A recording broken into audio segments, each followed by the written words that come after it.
During World War II, millions of men were swept into a global conflict that would test endurance, loyalty, and morality on unprecedented scales. Among these men were members of the Imperial Japanese Armed Forces.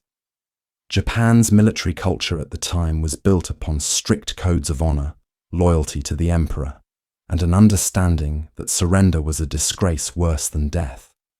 Consequently, Japanese soldiers were remarkably reluctant to give themselves up to Allied forces. However, as the war progressed and Japanese forces faced inevitable defeat across multiple theaters, some soldiers did surrender, ultimately ending up in captivity far from home. A small portion of these men were taken as prisoners by the United States, a fact that is relatively underexplored in both scholarly research and public memory. The numbers of Japanese soldiers captured by Allied forces were far smaller than for many other nations. Estimates suggest that by the war's end, tens of thousands of Japanese had surrendered to Allied troops, but only a few thousand were transported to the United States for detention. Historian Edward Dreyer notes that the cultural stigma of surrender contributed significantly to this low number. Japanese soldiers often fought to the last man or committed suicide rather than be captured. Some accounts indicate that in battles such as Saipan or Iwo Jima, only a fraction of troops survived to become POWs. The few Japanese soldiers who were captured and sent to the United States were processed through military channels and transferred across vast distances. Initially, they were held in temporary camps in the Pacific or in Hawaii, before being shipped to the continental US, primarily for security reasons and to reduce the risk of escape or sabotage in active combat zones. Camps in the continental United States included locations in Arizona, Texas, Utah, and California. Notable facilities such as Camp Tule Lake in California and Camp Minidoka in Idaho served dual purposes, holding Japanese soldiers alongside Japanese-American internees, though the two groups were kept separate. The logistics of transporting prisoners across the Pacific were formidable. Ships converted for POW transport had to accommodate language barriers, cultural differences, and the potential for unrest among captives who viewed surrender as dishonorable. American military officers maintained strict discipline during these voyages. Testimonies from former guards reveal that many Japanese POWs were initially silent and refused to eat standard rations, relying instead on small amounts of rice or personal supplies carried with them. One former guard recalled, "They were proud men. They wouldn't speak, wouldn't eat the rations at first. We had to learn patience. They were not used to being prisoners, and the shame of surrender hung over them." Upon arrival in the United States, Japanese POWs were processed in reception centers. These facilities conducted health checks, took personal information, and separated soldiers by rank. Officers were often treated differently from enlisted men, though the overall approach remained consistent. The men were prisoners, not collaborators, and US military regulations governed their treatment. Medical examinations were rigorous, especially in light of tropical diseases carried from Pacific battlefields. Some soldiers exhibited malnutrition, scarring, or injuries from previous combat, all of which required careful attention to prevent epidemics within the camps. Once assigned to permanent camps, Japanese POWs were housed separately from other prisoners, often in sections designated for enemy combatants from the Pacific Theater. Barracks were simple, wooden structures with bunk beds, minimal heating, and shared latrines. The camps were guarded rigorously, but also attempted to provide humane conditions in line with the Geneva Conventions. American military officials emphasized that prisoners should not be mistreated, though cultural misunderstandings often complicated day-to-day life. Language barriers posed a significant challenge. Many Japanese soldiers spoke little or no English. Communication depended on bilingual interpreters, gestures, or a system of written notes. This often limited the prisoners' understanding of camp rules, work assignments, or the broader strategic situation.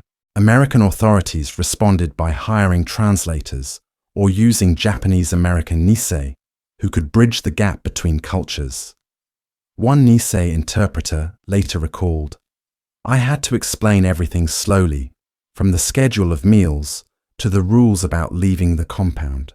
They listened, but you could see in their eyes the shame. They didn't want to be here, and they didn't want to admit weakness." Despite the challenges, camps sought to maintain order and discipline while reducing tensions. Work assignments were common, particularly in agricultural projects. Many prisoners were placed on farms to assist in harvesting crops, a program designed both to alleviate labor shortages and to give the prisoners structured activity. Although the work was often physically demanding, POWs were paid small wages, which they could use to purchase goods in camp stores. Testimonies suggest that some prisoners took pride in performing these tasks, finding a sense of purpose amid confinement. Education and recreation were also implemented to keep prisoners occupied. Camp libraries stocked translated Japanese texts, while some guards organized classes in English, mathematics, and vocational skills. Athletic activities, such as baseball and soccer, were permitted when possible. These programs were designed to maintain morale and reduce the risk of unrest. One former POW recalled, "We played baseball to feel human again. For a few hours, we could forget that we were enemies and just be men." Despite these measures, cultural differences created tension. Japanese soldiers, trained in obedience and honor codes, initially struggled to adapt to American authority structures within the camps. Some refused to salute or acknowledge guards, while others attempted to maintain strict regimental routines. The American military tolerated some of these behaviors as long as they did not disrupt camp operations. Over time, both guards and prisoners learned to navigate these differences, creating an uneasy but functional coexistence. Medical care remained a high priority. Camp hospitals treated injuries from labor, pre-existing conditions, and mental health issues. Psychological strain was significant given the shame associated with capture. Some prisoners experienced depression, anxiety, and suicidal ideation. Interviews with former POWs indicate that camaraderie among prisoners, religious observance, and structured routines helped mitigate the effects of isolation and trauma. One soldier recalled, "I never spoke much of home, but the other men, they became my family. We supported each other in silence, understanding without words the shame and fear we carried." Another challenge involved intelligence and security concerns. The US military carefully monitored prisoners for potential sabotage, escape attempts, or transmission of sensitive information. Given that some POWs had served in units involved in significant military operations, authorities implemented background checks and interrogations. While no major incidents of sabotage were recorded in the continental US, military officials remained vigilant, balancing security with humane treatment. Food was a recurring issue in early months. Japanese prisoners often refused standard American rations, which were heavy on meat and wheat, preferring rice-based diets familiar from home.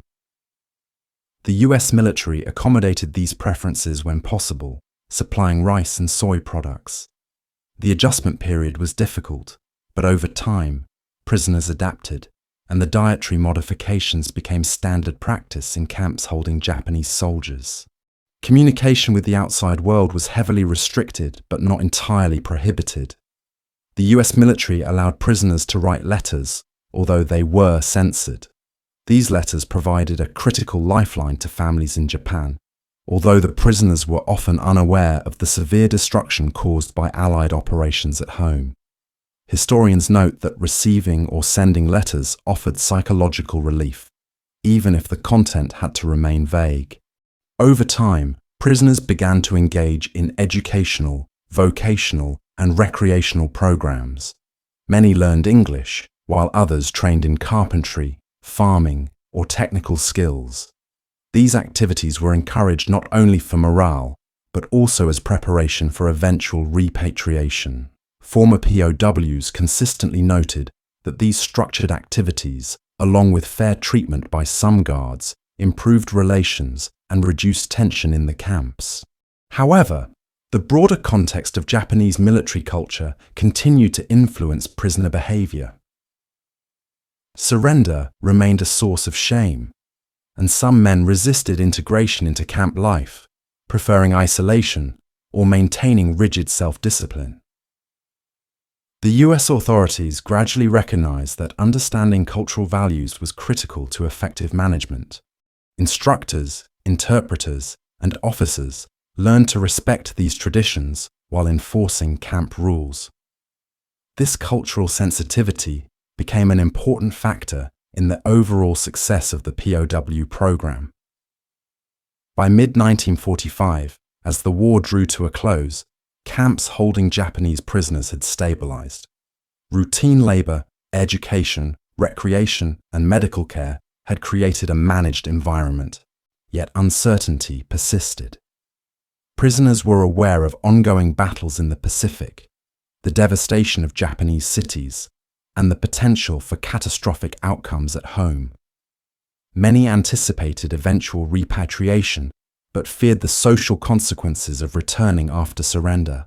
When news of the atomic bombings of Hiroshima and Nagasaki reached the camps, the prisoners' world changed dramatically. While American authorities framed the bombings as a means to end the war swiftly, Japanese POWs were confronted with the scale of destruction their homeland faced. The psychological impact was profound, blending relief that the war would end with grief for the scale of civilian suffering. This combination of humane detention, cultural negotiation, labor, education, and exposure to global events defined the experience of Japanese prisoners in US custody. While numbers were small, compared with European or Pacific Allied prisoners, the Japanese POW experience illustrates the intersection of military strategy, culture, and human endurance. It remains an underexplored chapter in World War II history, reflecting both the complexities of wartime ethics and the challenges of cross-cultural military administration. By mid-1943, the US military had established multiple camps for Japanese prisoners of war across the continental United States. These facilities were geographically diverse, from the deserts of Arizona to the plains of Utah, and even the more temperate regions of Texas and California. The primary goal of these camps was to secure prisoners far from active combat zones, ensuring both their safety and the security of American operations. Yet beyond mere containment, the US military had to navigate a complex web of cultural, psychological, and logistical challenges. Japanese POW camps were often separate from those holding German or Italian prisoners. Commandants recognized that Japanese soldiers brought a unique cultural framework. The Bushido Code, emphasizing honor, discipline, and the disgrace of surrender, shaped every aspect of prisoner behavior. The US administration sought to balance strict security measures with humane treatment, adhering to the Geneva Conventions. Barracks were constructed with wooden frames, bunk beds, and shared latrines. Guards maintained strict schedules for roll calls, work assignments, and meals, but over time, programs expanded to include education, recreation, and religious services. A former guard at Camp Tula Lake in California recounted, "They were very disciplined. At first they wouldn't speak to us unless spoken to. They kept to themselves, always neat, always orderly. It was clear they had a code of conduct we had to respect, even if we didn't fully understand it." The camp staff relied heavily on bilingual interpreters, often Japanese-American Nisei soldiers, to mediate communication. These interpreters facilitated everything from explaining camp rules to coordinating labor assignments. Miscommunication could lead to minor incidents of unrest or anxiety among the prisoners, and interpreters served as both bridges and cultural diplomats. Life in the camps was structured but monotonous. Prisoners were assigned labor tasks, primarily agricultural or manual work, to support the surrounding American economy, which faced labor shortages due to the war. Japanese POWs worked in fields harvesting crops, maintaining irrigation systems, and assisting with livestock. They were provided modest pay, which could be used to purchase goods from camp canteens. One former POW recalled, "Working in the fields gave us something to do. It was hard work, but it reminded us we were still alive. Some of us took pride in completing tasks well. It felt like a way to keep our dignity, even in captivity." Meals were another cultural challenge. American rations were high in meat and wheat products, unfamiliar to Japanese diets that emphasized rice, vegetables, and fish. Initially, many POWs refused to eat, leading camp officials to modify menus and provide rice when possible. This adjustment was critical not only for nutrition, but also for morale. Over time, prisoners adapted, although they often maintained small personal rituals, such as adding a bit of salt or sugar to make meals more familiar. The US military recognized that intellectual and recreational engagement was essential for morale. Camp libraries stocked Japanese language materials, and educational classes taught English, mathematics, and vocational skills. Recreational programs included baseball, soccer, and organized cultural activities, providing prisoners a temporary escape from the psychological weight of captivity. A former prisoner reflected, "Baseball was our relief. For a few hours, we could forget the fences, the guards, and the war. We laughed quietly, carefully, but it felt human again." Religious and cultural practices were allowed when feasible. Buddhist services, meditation, and small ceremonies helped prisoners maintain a connection to their homeland and traditions. These accommodations were not only humanitarian, but also practical, reducing tensions and fostering cooperation. Cultural and psychological challenges. The psychological strain on Japanese POWs was immense. Their society taught that surrender was shameful. Being captured placed them in an ambiguous position between honor and disgrace.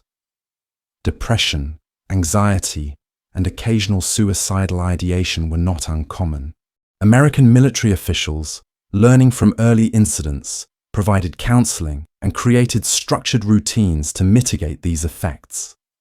Guards were trained to recognize signs of psychological distress and to encourage participation in education and labor programs. Over time, cultural respect and humane treatment reduced incidents of unrest and facilitated smoother administration of the camps. Language remained a persistent barrier. Even with interpreters, subtle miscommunications could create tension. Camp officials learned to navigate this with patience and consistency, understanding that a firm but respectful approach produced the best results. Health and medical care. Healthcare was a significant concern. Many prisoners arrived with tropical diseases, malnutrition, or injuries from combat. Camp hospitals treated physical ailments and attempted to address psychological needs. Quarantines, vaccination programs, and routine medical checks were standard. One former prisoner recounted, "At first, I was suspicious of the doctors, but after a few weeks, I realized they were there to help. They gave us medicine, checked our health, and listened when we were sick or tired. That small kindness mattered." Medical care also included preventive measures against epidemics. Close quarters and shared facilities meant that illnesses could spread rapidly, so strict hygiene and sanitation protocols were enforced. These measures were often unfamiliar to prisoners, but were gradually adopted, further illustrating the need for cultural sensitivity in camp administration. Interaction with guards and other prisoners. Relations with American guards varied. Some prisoners reported instances of rough treatment, while many others emphasized the professionalism and fairness of their captors. The success of the camps often depended on mutual understanding. Guards respected cultural codes, and prisoners adhered to camp rules. Interactions among prisoners themselves evolved over time. Men who arrived isolated often formed small groups, sharing language, food tips, and coping strategies. These relationships were crucial for maintaining morale. A former POW remembered, "We spoke quietly, shared small comforts. Even if we could not express everything, we understood each other." Survival depended on that. Repatriation and the war's end. By early 1945, the tide of the Pacific War had turned decisively against Japan. Reports of devastating losses, including major naval defeats and the strategic bombing of Japanese cities, filtered into camps via newspapers, letters, and interpreters. For the prisoners, these updates carried mixed emotions: relief that their own suffering might soon end, but despair at the devastation awaiting their homeland. After Japan's surrender in August 1945, the US military began planning repatriation of Japanese POWs. This process required careful coordination, as ships had to transport prisoners across the Pacific safely while avoiding post-war instability in occupied regions. The process took months, reflecting both logistical challenges and the need to ensure orderly transitions back to Japan. The atomic bombings of Hiroshima and Nagasaki added a profound dimension to repatriation. Prisoners were confronted with the scale of destruction their homeland had suffered. Contemporary accounts note a mixture of grief, shock, and survivor guilt. One returning soldier later recounted, "I was relieved the war was over, but the sight of our cities destroyed. It was unbearable. We were prisoners, yet the homeland we returned to was unrecognizable." Legacy of Japanese POWs in the United States. The Japanese POW experience in the United States remains one of the lesser-known aspects of World War II history. These men, though few in number, navigated a complex set of challenges: cultural differences, psychological strain, adaptation to foreign authority, and eventual reintegration into a devastated homeland. Historians emphasize that the treatment of Japanese prisoners by the United States was comparatively humane, reflecting adherence to the Geneva Conventions and a recognition of the unique cultural context. Labor programs, education, recreation, and medical care not only ensured survival, but also mitigated tensions and fostered a degree of rehabilitation. The experience also provides insight into cross-cultural military administration. Successful camp management depended on understanding the prisoners' cultural background, including their views on honor, surrender, and authority. The US military's ability to implement programs sensitive to these norms prevented unrest and enabled an orderly POW system, which stands as a historical example of balancing security with humanitarian obligation. By the conclusion of 1945, Japanese prisoners in the United States had lived through years of uncertainty, labor, adaptation, and reflection. They survived captivity far from home and returned to a nation that had suffered immense destruction. Their story illuminates the intersection of military strategy, culture, human endurance, and ethical responsibility.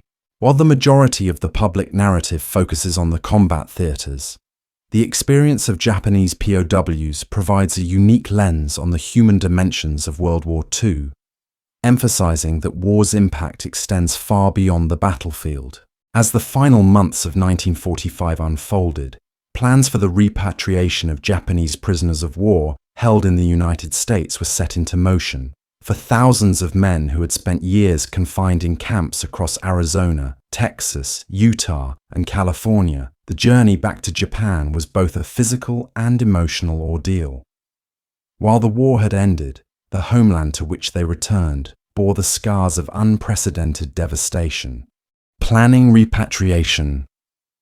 Repatriating prisoners of war on such a scale required meticulous planning.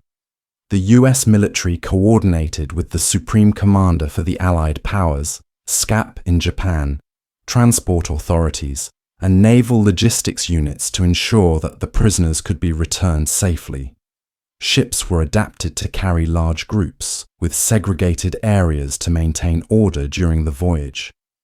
Medical personnel accompanied the transports to address both chronic and acute health issues. American officials also faced the challenge of communication. Prisoners, many of whom had learned only rudimentary English, had to be informed about the repatriation process. Interpreters again played a crucial role, helping to explain schedules, boarding procedures, and rules during transit. The military emphasized that compliance and cooperation were essential for a smooth and safe journey. One interpreter remembered, "I had to calm fears every day. Many thought they were being sent somewhere unknown to face punishment. Explaining each step slowly, with patience, helped them trust the process." Emotional preparation and farewells. As departure dates approached, camp life took on a different tone. Prisoners reflected on the years spent in confinement and the uncertainty that awaited them in Japan. The psychological weight of captivity was compounded by fear for family members and the nation's future. For many, leaving the camp brought relief, tempered by apprehension. Guards and camp staff often participated in farewell ceremonies, offering small tokens, letters, or organized gatherings to mark the transition. These gestures, while modest, helped prisoners reconcile with the reality of leaving behind their temporary home in the United States. One former POW recounted, "Some of the guards gave me a notebook and pen. They had seen me write letters home. It seemed strange. Our roles had been so different, but I remember it clearly. It felt human, even in a strange land far from home." The voyage across the Pacific. The sea journey to Japan was lengthy and challenging. Ships carried hundreds of former prisoners, often for several weeks. Conditions were basic: limited space, regulated meals, and close quarters meant that personal privacy was nearly non-existent. Yet for many prisoners, the voyage offered a sense of purpose and hope. Letters written during the trip reveal a mixture of excitement, apprehension, and sorrow. Healthcare remained a concern throughout the voyage. Medical staff treated lingering injuries, malnutrition, and seasickness. Psychological strain persisted as prisoners confronted the unknown awaiting them in their home country. Some attempted to maintain routines aboard ship, including exercise, study, or quiet reflection, as a way to cope with anxiety and uncertainty. A returning soldier later recounted, "We watched the horizon every day. Japan was somewhere out there, but we could not see it. Some of us prayed quietly, others just stared. The silence on deck was heavy with thought." Arrival in Japan. Upon arrival, former prisoners faced a homeland almost unrecognizable from the one they had left years earlier. Major cities, including Hiroshima and Nagasaki, had been devastated by American bombing. Infrastructure, roads, railways, communication networks was shattered. Essential services such as electricity, water, and medical care were disrupted or non-existent in many areas. Returning POWs confronted not only physical destruction, but the social and emotional consequences of Japan's defeat. Many soldiers feared the reception they would receive from their communities. Japanese culture, still influenced by the Bushido Code, regarded surrender as dishonorable. Former POWs often anticipated ostracism, shame, or even hostility from neighbors and relatives. Despite this, returning soldiers were determined to reconnect with family, assess the damage, and rebuild their lives. One former prisoner described the scene upon reaching his hometown. The buildings were gone, the streets empty, and smoke still rose in the distance. I searched for my family, afraid of what I would find. It was silent, too silent. The war had taken everything, and I felt powerless. Reintegration challenges. Reintegration into post-war Japanese society posed immense difficulties. Former POWs had to reconcile their experiences in captivity with social expectations and cultural norms that condemned surrender. Many struggled to find employment in a country with a collapsed economy, destroyed infrastructure, and widespread unemployment. Housing shortages forced families to live in temporary shelters, sometimes shared with multiple households. Psychological scars from captivity and war trauma compounded the difficulty of reintegration. Prisoners had endured strict discipline, labor, limited nutrition, and social isolation. Returning to a homeland in chaos often triggered feelings of survivor guilt and helplessness. Communities struggled to understand these experiences, as knowledge of American POW camps was limited and often shrouded in stigma. A historian notes, the Japanese government initially focused on the repatriation logistics, but little attention was paid to social reintegration. POWs returned to a society that did not fully recognize their suffering, creating a second, quieter battle for acceptance and psychological recovery. The role of international oversight. The Allies, through the Supreme Commander for the Allied Powers, SCAP, monitored aspects of repatriation to ensure humane treatment and orderly reintegration. SCAP issued directives emphasizing that returning prisoners were to be treated with dignity and provided assistance where possible. Nevertheless, the practical implementation relied heavily on local authorities and communities, leading to uneven experiences across the country. Documentation from the era indicates that Japanese former POWs often received guidance on locating family, securing basic necessities, and connecting with relief organizations. Despite these efforts, the scale of devastation meant that assistance was limited, and much of the burden fell on the individuals themselves. Survivor experiences and personal accounts. Survivor testimony reveals the profound human dimension of repatriation. One former POW described the emotional toll. Seeing my hometown in ruins was almost unbearable. The streets I knew, the school I had attended, even the shrine where I prayed, gone. Yet I was alive, and I had to find my family, my purpose. Survival was only the beginning. Others recalled the challenge of resuming civilian life, finding work, reconnecting with relatives, and coping with memories of both combat and captivity. Many wrote diaries or letters reflecting on these experiences, offering historians invaluable insight into the lived reality of returning POWs. Education and vocational skills gained in US camps sometimes proved useful. Some prisoners applied carpentry, farming, or technical training acquired during captivity to rebuild homes, businesses, or agricultural projects. These skills, though acquired under duress, became tools for adaptation in a post-war society struggling to recover. In some cases, communities avoided discussion of POW experiences altogether, creating an environment of silence and suppression. Nonetheless, over time, these narratives began to surface in local histories, memoirs, and interviews, highlighting resilience, adaptation, and survival in the face of both war and post-war challenges. Psychological and physical recovery. Rebuilding mental and physical health was a critical part of reintegration. Former POWs often sought medical care for injuries sustained in battle or captivity, including malnutrition, chronic illness, and exposure-related conditions.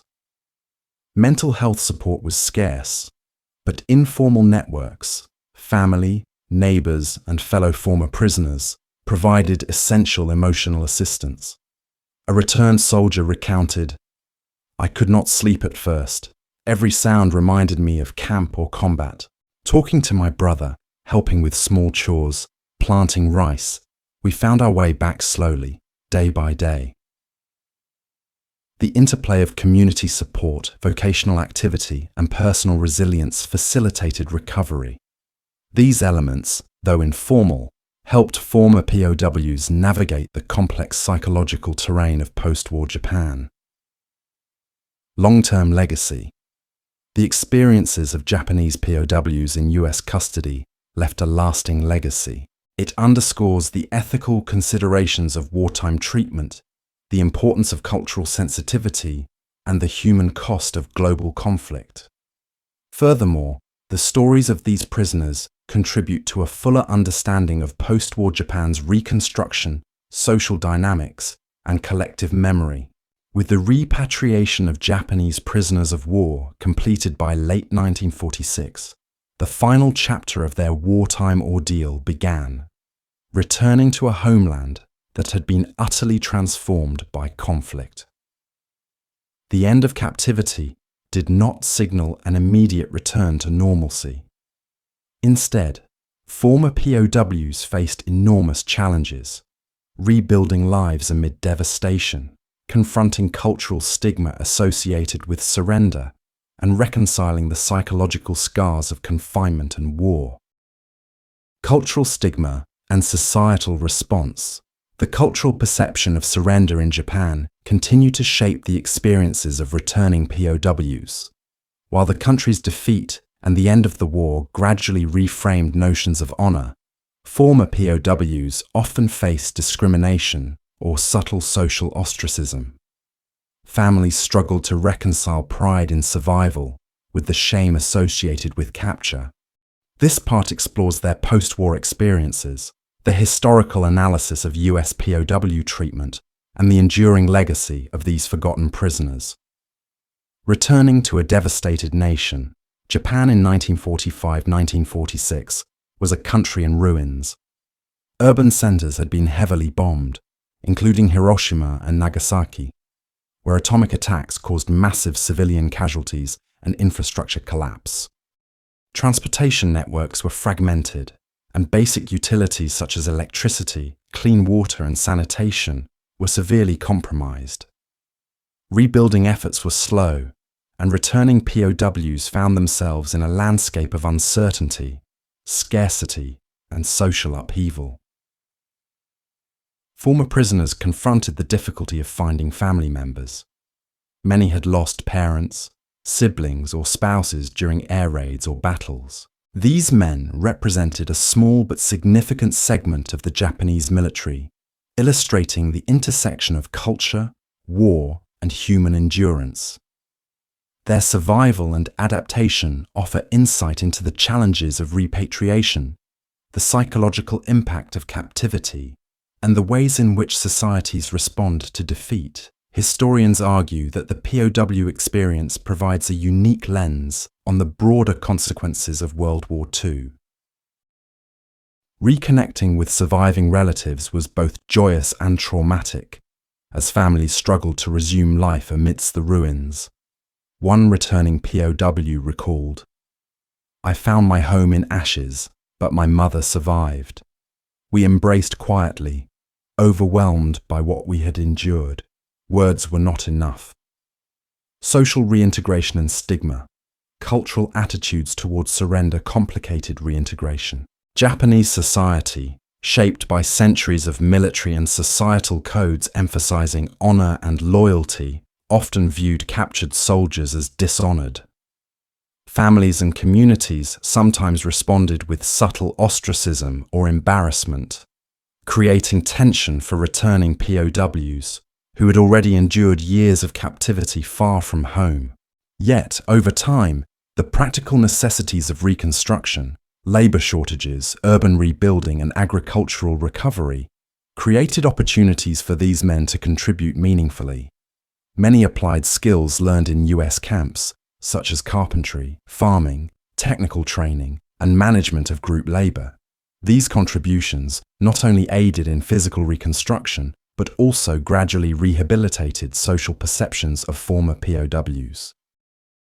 A historian observed, "The labor and educational programs in US camps inadvertently equipped these men with skills that became invaluable for post-war reconstruction. While the cultural stigma of surrender remained, practical contributions allowed many to regain social standing." Psychological recovery. The mental health of returning POWs was a critical aspect of post-war life. Labor programs. Prisoners contributed to agriculture, industry, and camp maintenance, which provided structure and purpose. Education and recreation. Classes, vocational training, and sports were offered to maintain morale and prepare prisoners for eventual reintegration. Medical care.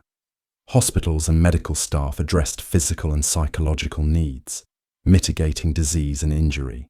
Former prisoners often relied on shared experiences, storytelling, and vocational engagement to process trauma.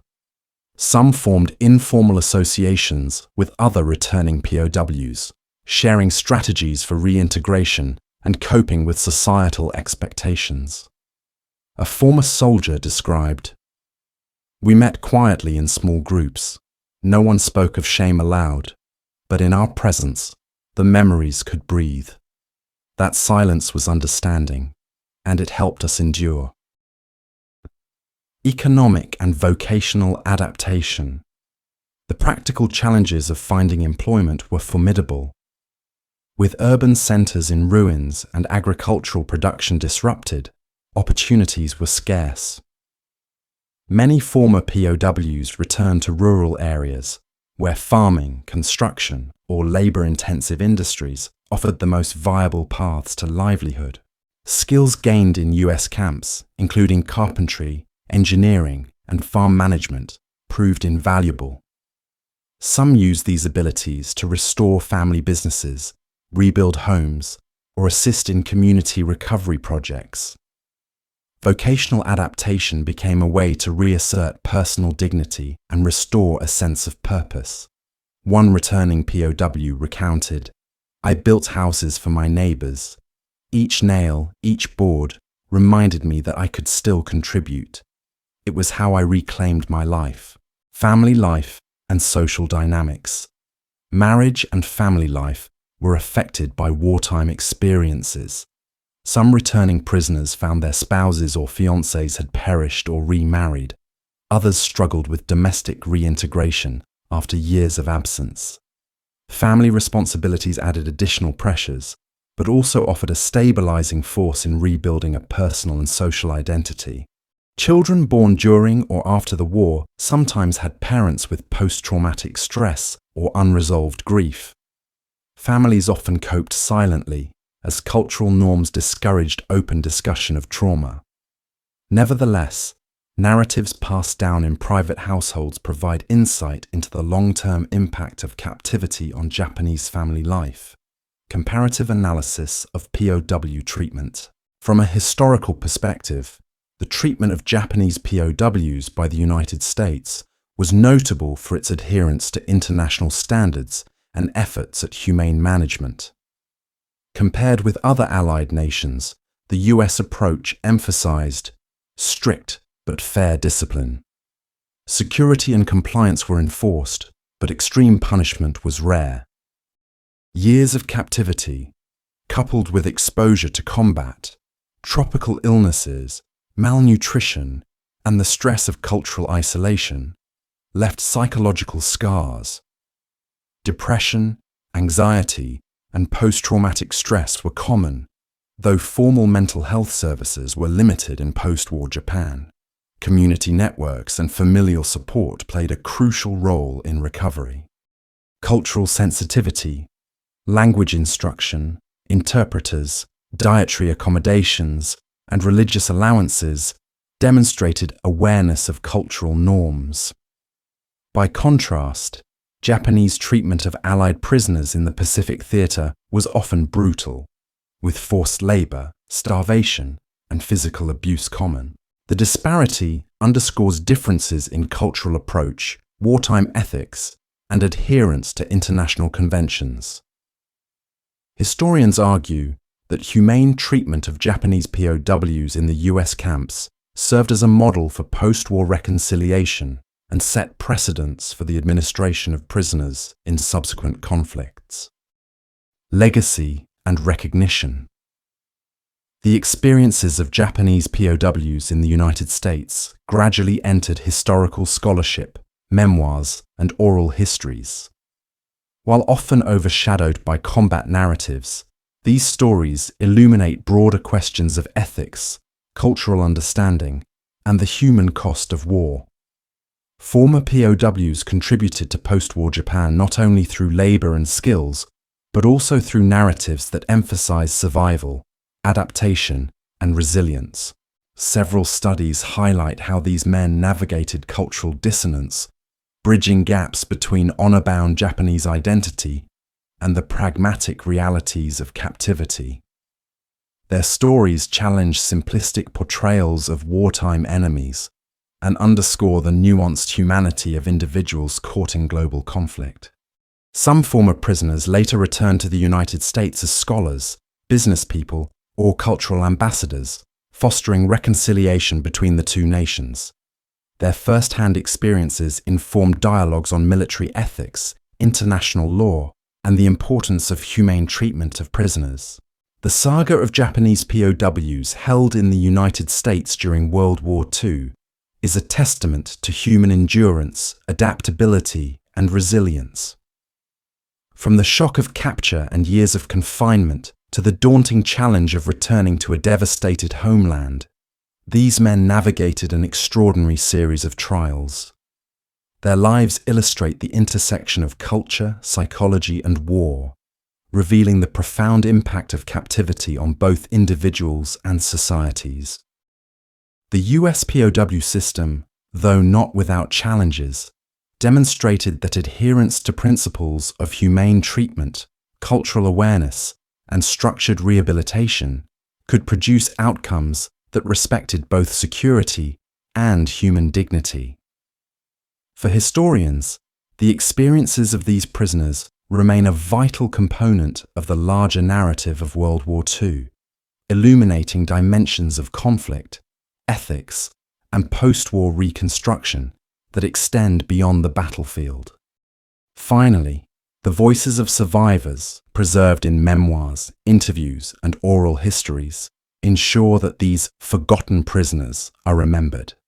They bear witness to the complexities of war, the endurance of the human spirit, and the capacity for societies to uphold moral obligations even in the midst of global conflict.